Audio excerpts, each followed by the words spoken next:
Welcome back to week 4 of the 6-week summer dress challenge. Now, in this video, I'm going to be sharing what my weight in the scales this week is, what the gym activity, exercise and the steps I've been doing, my dress check-in. I'll share some stats and body measurements and also reflection on the week and what the plan is for the week ahead. So if you are enjoying this video, because we are in week 4 at the moment, feel free to like, share and subscribe, and I've got some good updates in this video for you, so stick around. Let's start with the gym exercise and steps for the week. So I did have probably 3 workout sessions in total. I done 1 gym session early in the morning. I did 25 minutes cross trainer.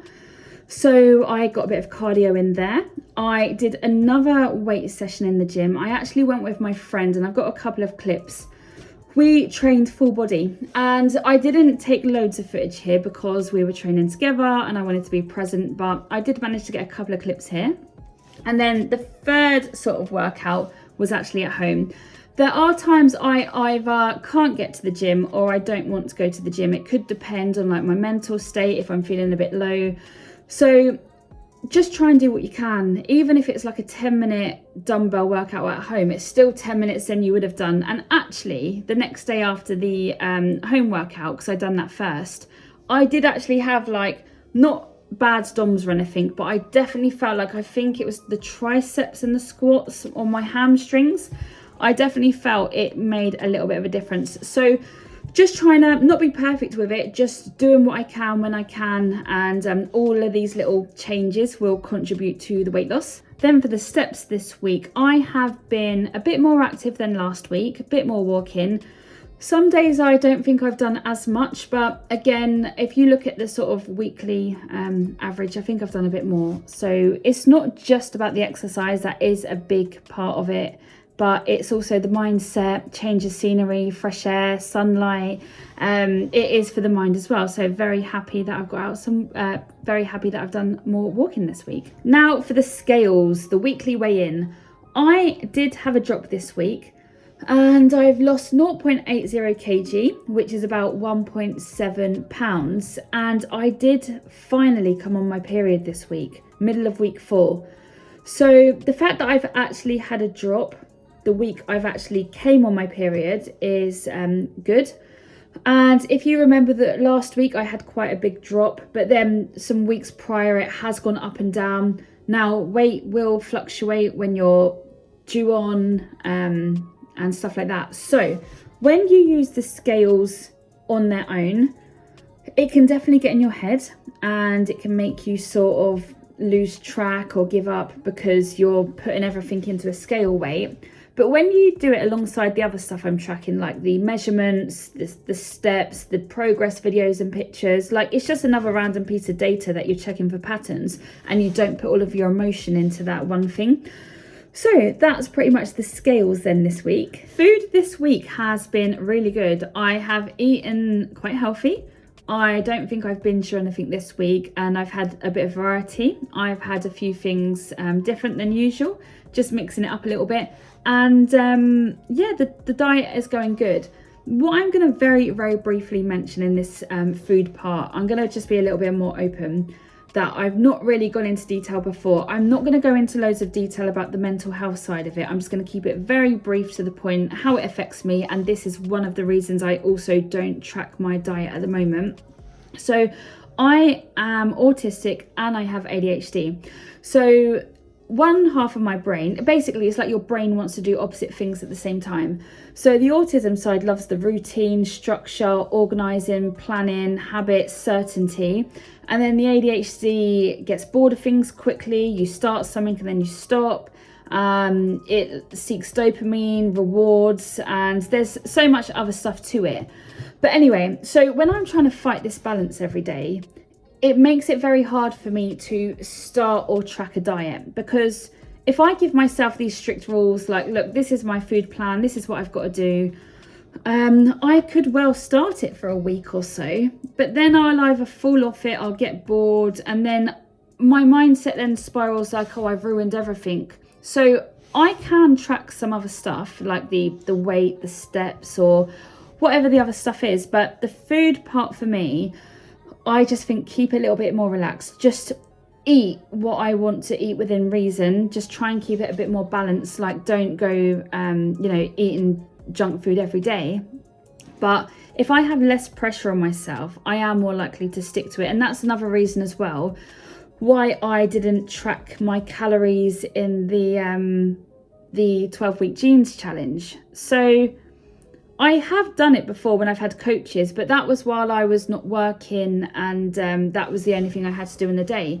But as soon as I work full time, I'm studying, I've just qualified for something, I'm trying to do YouTube stuff, I'm trying to live life and trying to fit everything in that we've got to do, as well as trying to plan my food so much, it just doesn't work. So I didn't want to go into too much detail, but it is relevant for why, and also not just that side of it.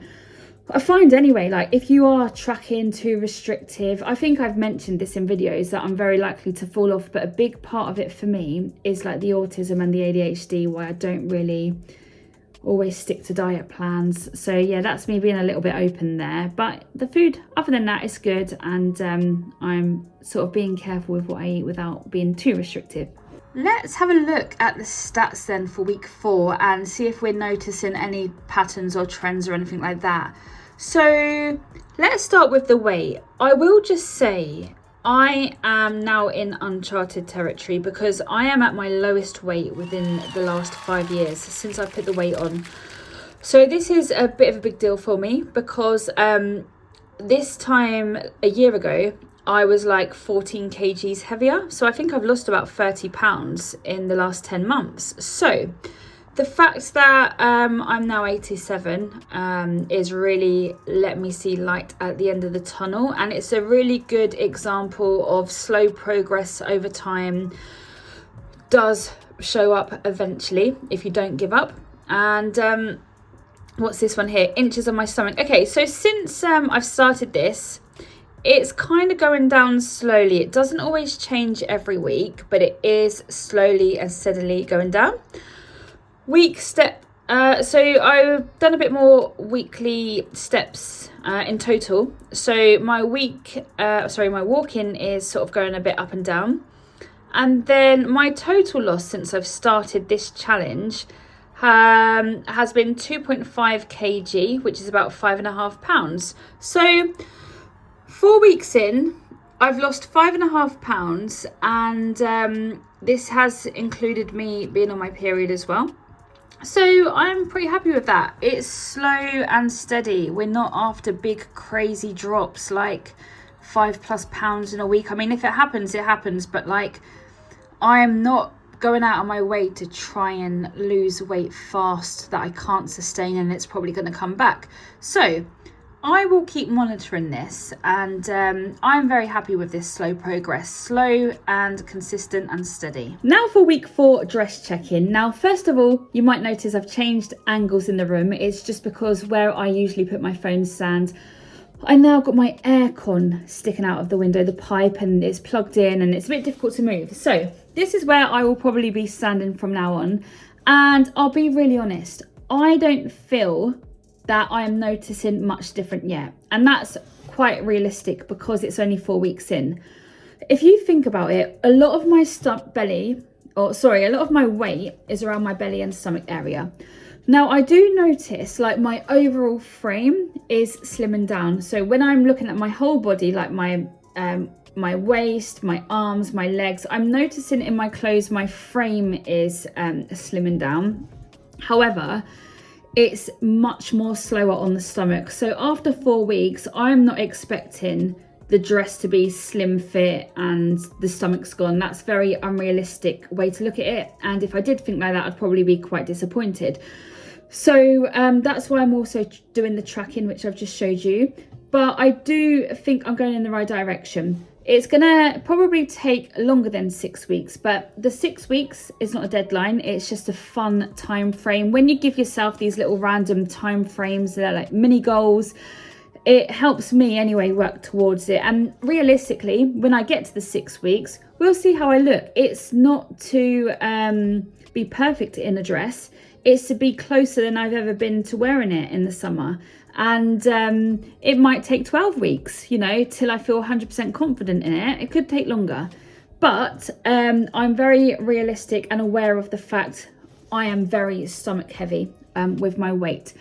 So it's one of those things, I'm not going to give up or get disheartened. I know with patience and time and consistency, the dress will look good, the belly will go down, but it's not going to be instant. So this is my realistic dress check-in. Reflecting on week 4, overall it's been really good. I've had a drop in the scales the week of my period, which is a little bit unusual. Most people tend to have a gain. But even if you do have a gain, don't let it get you down. It's not necessarily fat. It could be loads of different things. But the fact that I've had a drop has surprised me.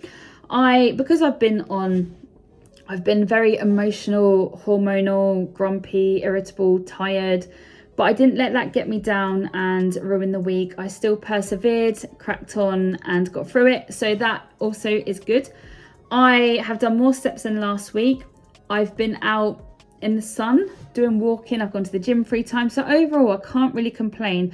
Could I have done better? Could I have done more? Yes, probably, but I still did better than last week. So that is still a win.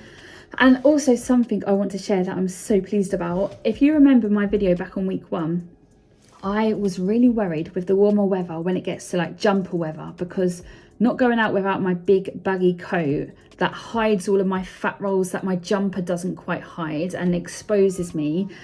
I was really worried about when the weather starts getting warmer and I have to take my coat off. But do you know, this week has actually been pretty warm and I have just gone out in my baggy t-shirt, my hoodie, my leggings. Like, I'm free just in my hoodie. I'm still a bit covered up and wrapped up, but that is an improvement from the coat. The coat's been in the cupboard, so that is step 1 for like more body confidence and stuff. So now I'm just in the hoodie. I'm getting a step closer as well to just going out in that dress.